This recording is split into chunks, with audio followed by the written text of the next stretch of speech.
Hey everyone, welcome to Let's Talk, the series that contains this specific episode. I say that because the movie I'm about to review has me feeling like future Birdman. This is your exasperated neighborhood Birdman, and today we're going to talk about Venom, There Be Carnage. Oh joy.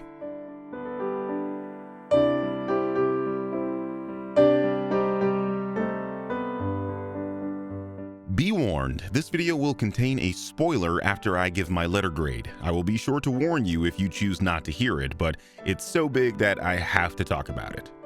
Let There Be Carnage is the sequel to the 2018 box office hit, Venom, which boggles my mind to this day. I mean, the audience apparently loves that garbage, and it's probably because Venom ate their brain. Anyway, we got a sequel, because that's what happens when movies make a lot of money, even if they're soulish cash grabs with zero artistic integrity, and much better and well-written movies don't get shit. However, and this is going to shock my audience, this movie is much better than the first, and I found it to be enjoyable. Now, calm your tits. That isn't saying much, because this is what I think of the first movie.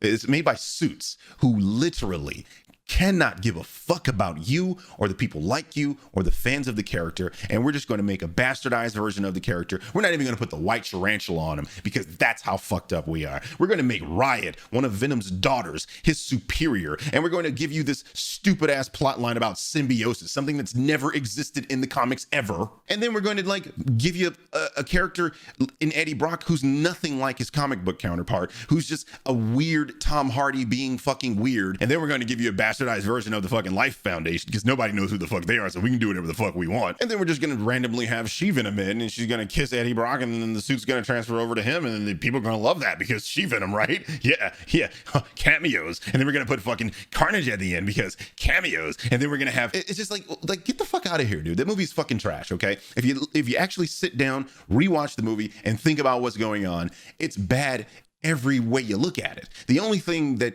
slightly redeems the movie is Tom Hardy's performance, which I admit it can be funny. And you know, the Venom symbiote, their interaction can be funny, but that's not what makes a movie good. Just because something makes you laugh a few times, that doesn't mean the fucking movie's good. That's not how that works. But I've said enough about Venom. Fuck that movie. But I digress. Let There Be Carnage is actually much more cohesive and well-written than the first film. Let's not get it twisted, this movie is not a good movie, but it's not awful, and that pleases me being a Venom fanboy.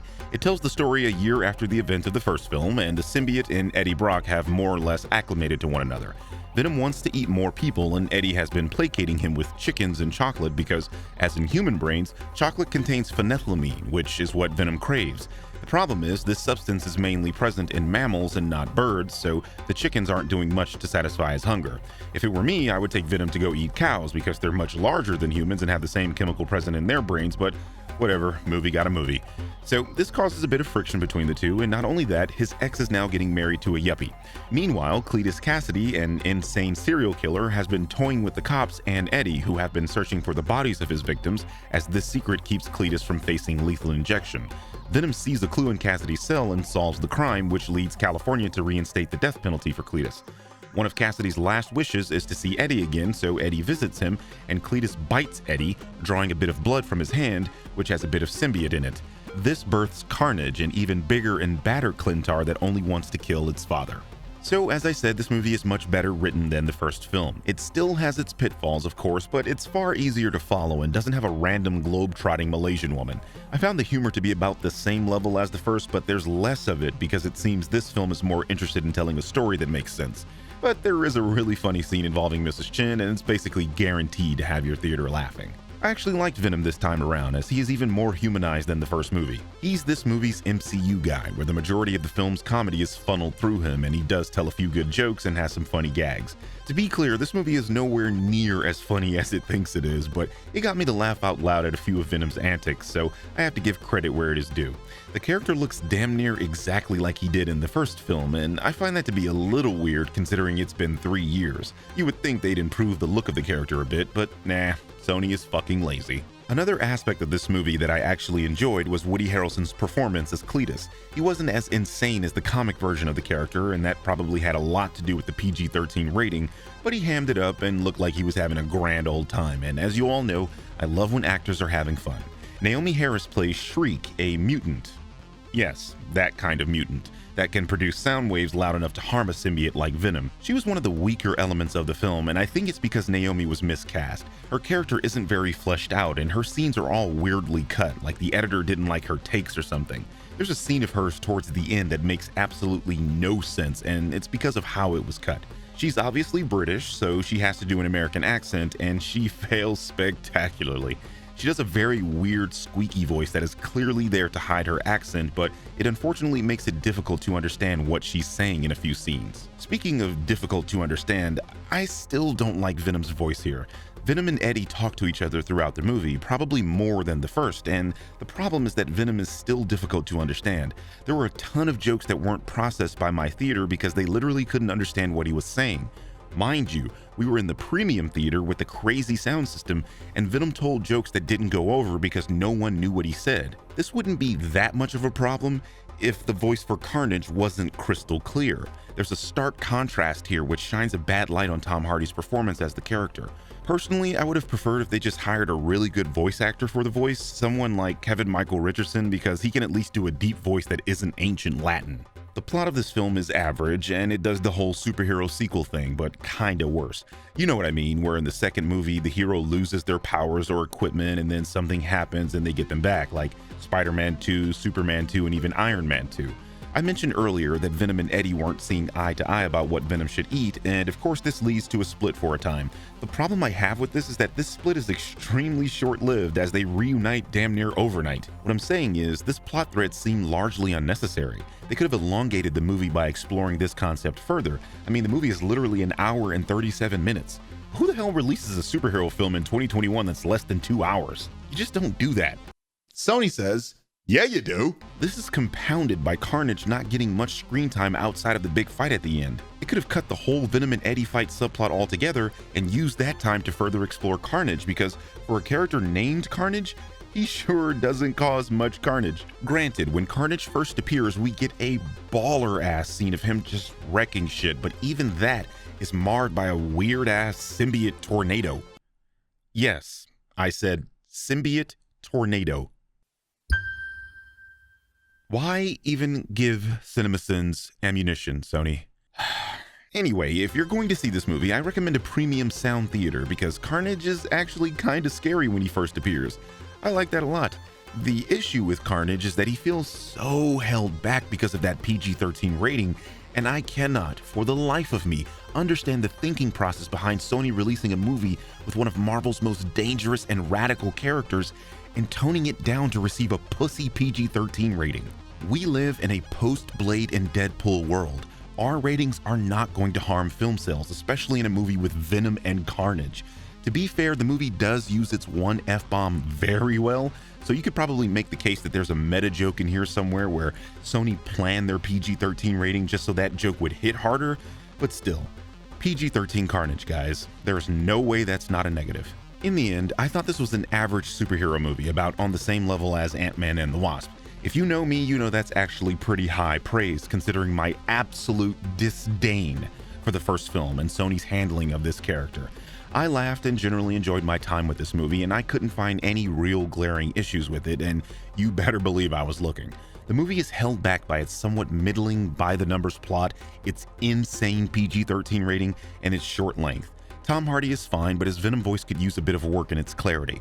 He's English, so I understand the difficulty of doing an American accent and throwing in an alien sound to it, but you're a professional. Work on that shit. Woody is probably the best aspect of the film, but he and his character don't have much screen time in an already short film. The best thing I can say about this film is that I didn't hate it, which means the absolute smooth brains that thought the first movie was worth the film it was shot on will love this. And movies aren't shot on film anymore. Let's see. Alright, so you were warned there would be spoiler talk at the beginning of this video. This is another fair warning. After this, you cannot get mad at me. Fair? Fair. So, my worst nightmare has come true. Sony Venom is a part of the MCU now. The mid-credits scene confirms that this Venom has been pulled into the multiverse story that No Way Home is going to explore, most likely due to Doctor Strange messing up the spell we saw in the teaser trailer. Venom mentions something about retaining the memories of all symbiotes across different universes, and I suppose this means he has the memories of the symbiote that attached itself to Tobey Maguire's Spider-Man in Spider-Man 3. This leads Venom to imply he wants to eat Tom Holland's Spider-Man as he appears on TV unmasked due to the events of Far From Home. I do not like this. I do not like this one bit, Sam I Am. The reason I do not like this is because this has removed any opportunity for Disney to give us a proper Venom origin, where the character is tied to Spider-Man in a meaningful way. This means we won't ever get symbiote suit Spider-Man, and that's a big loss. This means we have this mopey, dopey version of Eddie Brock.